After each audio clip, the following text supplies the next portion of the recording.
नमस्कार। टीडीएम सफलता चैनल में एक बार फिर आप सभी का स्वागत है। आज के इस वीडियो में आप कक्षा 10 विषय संस्कृत के महत्वपूर्ण बिंदु कथाक्रम संयोजन, तो कथाक्रम संयोजन के आप इस चौथे वीडियो में आप देखेंगे कि यहाँ पर हमें जो वाक्य दिए गए हैं, ये वाक्य सौहार्दम प्रकृतेः शोभा पाठ से लिए गए हैं। अगर आप इस पाठ का हिंदी अनुवाद अच्छे से सीख लेते हैं तो परीक्षा में दिए गए वाक्यों को आप बड़ी ही आसानी से कथाक्रम के अनुसार वाक्यों को सेट कर सकते हैं। तो अगर आप उस पाठ का हिंदी अनुवाद नहीं कर पाते हैं तो यहाँ पर दिए गए वाक्यों को ही अगर आप अच्छे से समझ लेते हैं और उनका हिंदी अर्थ जान लेते हैं तो आप परीक्षा में दिए गए वाक्यों को घटनाक्रम के अनुसार सही क्रम से संयोजित कर सकते हैं। तो चलिए इस कथाक्रम संयोजन के चौथे पार्ट में आप देखेंगे कि पहला जो बिंदु दिया है, विविधाः पक्षिणः अपि सिंहस्य एतादृशीं दशां दृष्ट्वा हर्ष मिश्रितं कलरवं कुर्वन्ति, यानी कि वहाँ स्थित अनेक पक्षी भी, विविधाः पक्षिणः अपि सिंहस्य, यानी वहाँ स्थित अनेक पक्षी भी शेर की ऐसी दशा को देखकर, दृष्टवा देखकर आनंदित होते हैं और कलरव करते हैं। खा वनस्य समीपे एवैका नदी वहति, वन के पास एक नदी बहती है। एकः सिंहः सुखेन विश्राम्यते तदैव एकः वानरः आगत्य तस्य पुच्छं धुनोति। तो ये आपका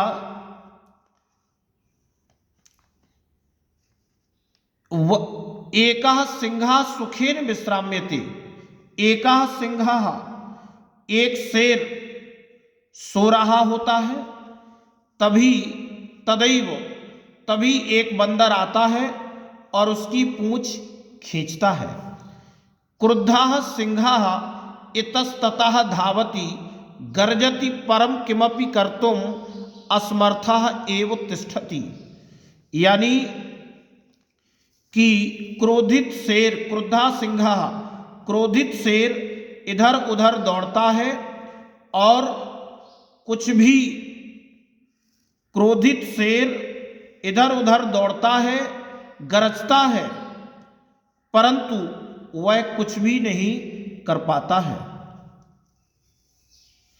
वानराः वृक्षोपरि स्थित्वा हसन्ति, सभी बंदर, वानराः सभी बंदर वृक्ष पर बैठकर हंसते हैं। सिंहः तं प्रहर्तुमिच्छति परम वानरस्तु कूर्दित्वा वृक्षमारूढ़ः, यानी शेर उस पर आक्रमण करने की सोचता है, परंतु बंदर कूदकर वृक्ष पर चढ़ जाते हैं।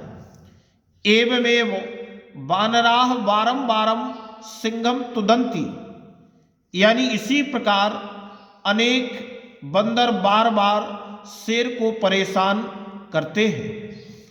तदैव अन्यस्मात् वृक्षात् अपरः वानरः सिंहस्य कर्णमाकृष्य पुनः वृक्षोपरि आरोहति, तो तभी दूसरे पेड़ से एक बंदर आता है और शेर के कान को खींचकर पुनः पेड़ पर चढ़ जाता है। तो इस कथा को आप क्रम के अनुसार किस प्रकार से लिखेंगे, तो सबसे पहले आप लिखेंगे कि वनस्य समीपे एवैका नदी बहती, यानी वन के पास एक नदी बहती है। तो आप इसे पहले नंबर में नोट करेंगे। इसके बाद एकः सिंहः सुखेन विश्राम्यते तदैव एकः वानरः आगत्य तस्य पुच्छं धुनोति, यानी एक शेर सो रहा होता है, तभी एक बंदर आकर उसकी पूंछ खींचता है। तो इसे आप दूसरे नंबर में नोट करेंगे। फिर जब वह उसकी पूंछ खींचता है, सिंहा तम प्रहर्तुमिच्छति परम वानरस्तु कूर्दित्वा वृक्षमारूढ़ा, शेर उस पर आक्रमण करने की सोचता है, परंतु बंदर कूदकर वृक्ष पर चढ़ जाता है। तो इसे आप तीसरे नंबर में नोट करेंगे। फिर क्या होता है, तदैव अन्यस्मात् वृक्षात् अपरः वानरः, तभी दूसरे पेड़ से एक बंदर आता है और शेर के कान को खींचकर पुनः वृक्ष पर चढ़ जाता है। तो इसे आप चौथे नंबर में लिखेंगे। जब वह दूसरा बंदर भी चढ़ जाता है तो क्या होता है, एवमेव वानराः बारम बारम सिंहम तुदंती, यानी इसी प्रकार अनेक बंदर बार बार शेर को परेशान करते हैं। ये पांचवें पॉइंट में लिखेंगे।